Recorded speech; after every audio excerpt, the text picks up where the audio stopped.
Bismillahirrahmanirrahim. Assalamualaikum warahmatullahi wabarakatuh. Waalaikumsalam warahmatullahi wabarakatuh. Alhamdulillahirabbil alamin.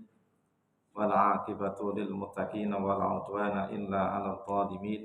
Asyhadu an la ilaha illallah wahdahu la syarikalah al malikul haqqul mubin wa asyhadu anna Muhammadan abduhu wa rasuluhu shadiqul wa'dil amin. Allahumma salli ala Muhammadin wa ala alihi wa ashabihi wa man tabi'ahu bil ihsan ila yaumiddin. Faqala ta'ala ya ayyuhallazina amanu taqullaha haqqa tuqatih wa la tamutunna illa wa antum muslimun. Amma ba'd.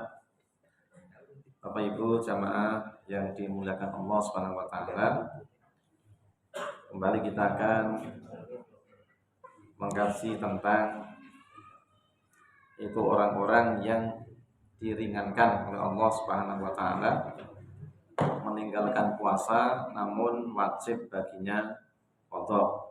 Itu bisa kita pelajari. Orang yang boleh tidak puasa namun baginya qada adalah orang yang sakit yang masih ada harapan sembuh.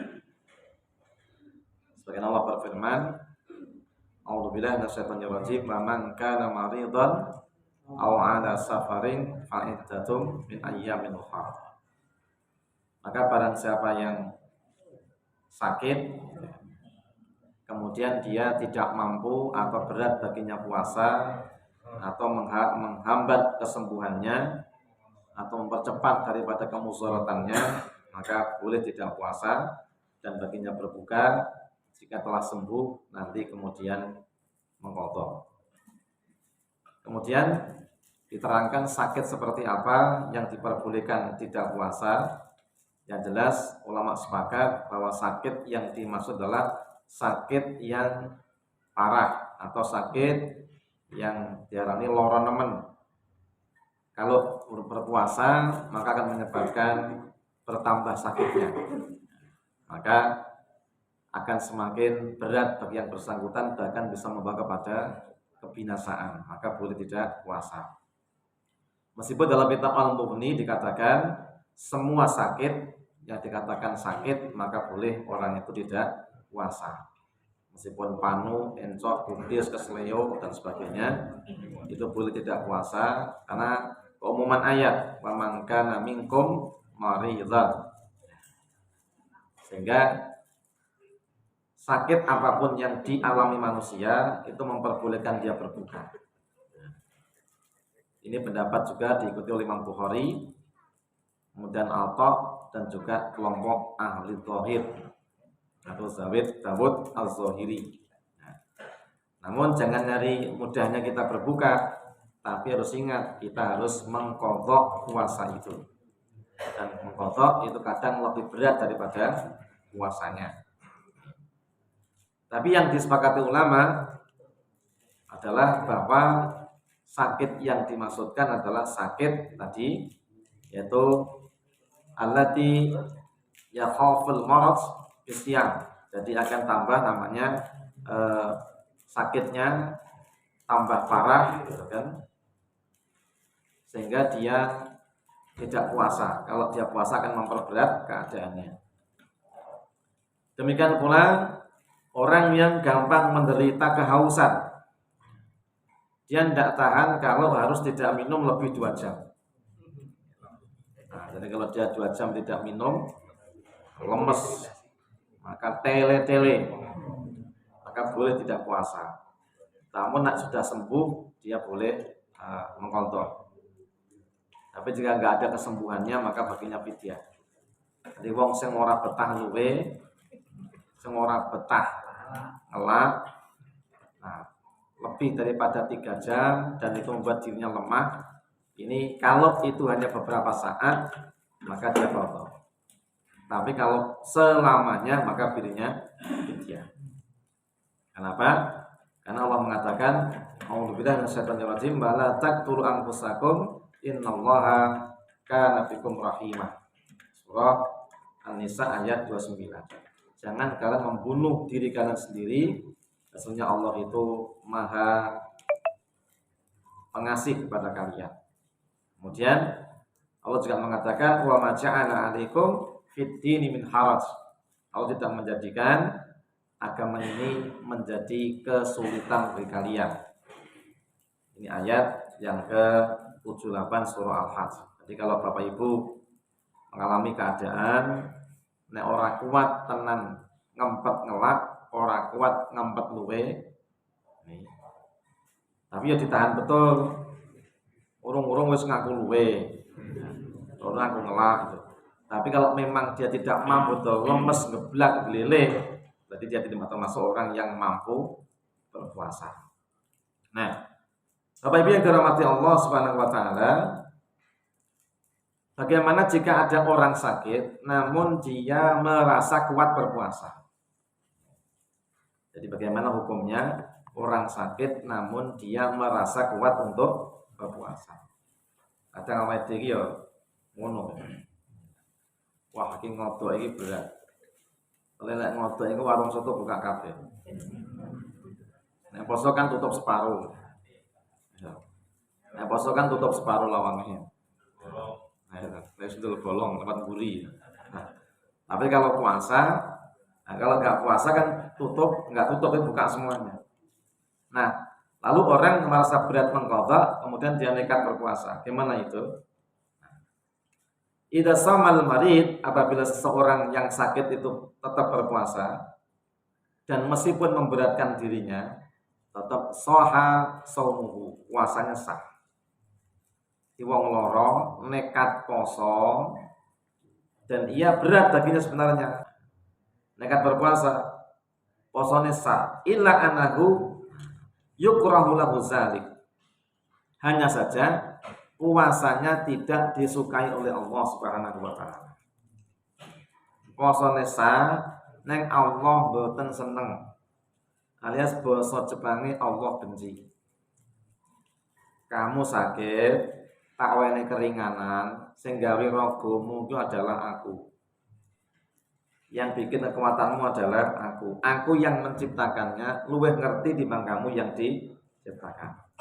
Aku berikan kau keringanan untuk tidak puasa, mengkodok saja, maka tidak usah berpuasa.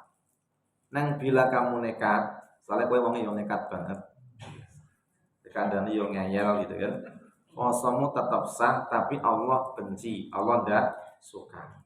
Kenapa?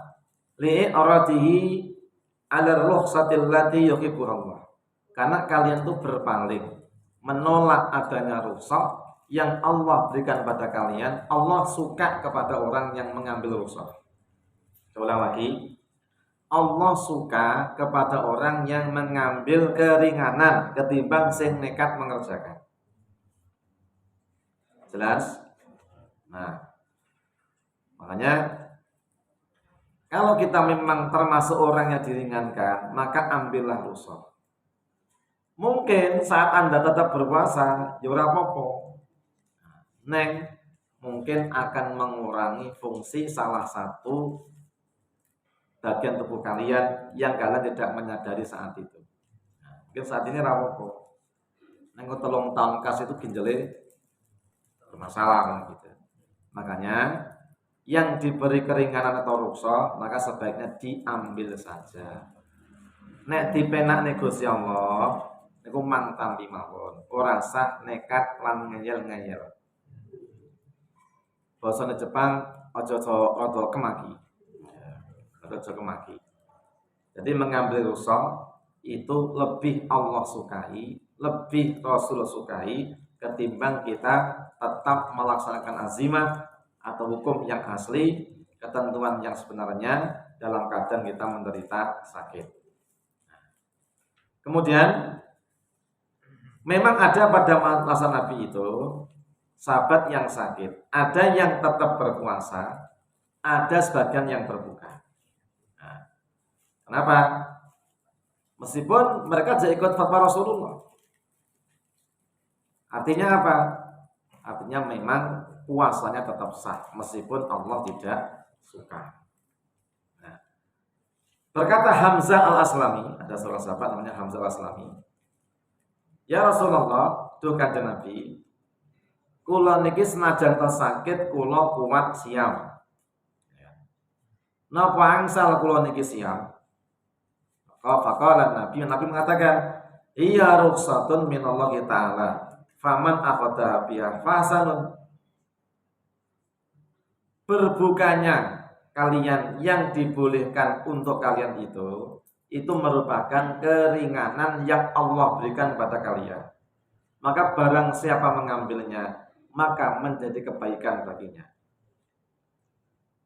Wa man ahaba ayyasuma fala junaha alaihi. Cuman kalau dia ini tetap berpuasa, memang tidak dosa, hukumnya cuman makruh. Puasanya berarti sah, cuman Allah tidak suka. Nah, pilih di pilihan dewe, seterang milih di monggo. Jadi kalau memang Anda suka dengan keringanan Allah, ya ambillah. Jika panjenengan nekat, ya monggo. Cuma selagi mengambil rukhsah itu disukai oleh Allah Subhanahu wa taala ketimbang kita tetap melaksanakan puasa. Juga sama dengan orang yang perjalanan tadi dia nekat berpuasa, maka baginya boleh berpuasa. Tapi jika yang ambil rukhsah tidak puasa itu lebih baik. Nah, lebih nyaman. Wong lunga ki nek ora poso luwih nyaman. Bisa mampir-mampir jajan. Kenapa wong poso iki yo nyekso. Apa wong poso iki yo kesel. Apa wong lunga yo kesel. Nek poso ya tambah kesel. Nah itu petani itu macul poso ora apa-apa. Mereka sudah biasa. Makanya posone wong sugih itu luwih abot timbang posone wong miskin. Jadi posone wong sugih itu abot. Apa? Wong tani miskin-miskin itu tuh bar subuh wis semangat nyang sawah, ora mangan, ora ngombe, lagi dikirim jam 09.00. Tenagane diperes ya bar subuh. Untuk sarapan jam 09.00. Nah, terus bar mulai ora madang meneh. Mangkat meneh tekan sore sok kadang gandeng sing yang salah medudo orang sing ngirim. Akhirnya sak sore lagi mulai. Kilo makanya nek dirane petani itu biasa. Cuma wong sing ora biasa ambil keringanan saja daripada memberatkan kita sendiri. Nanti dikodok ketika sudah selesai bepergian.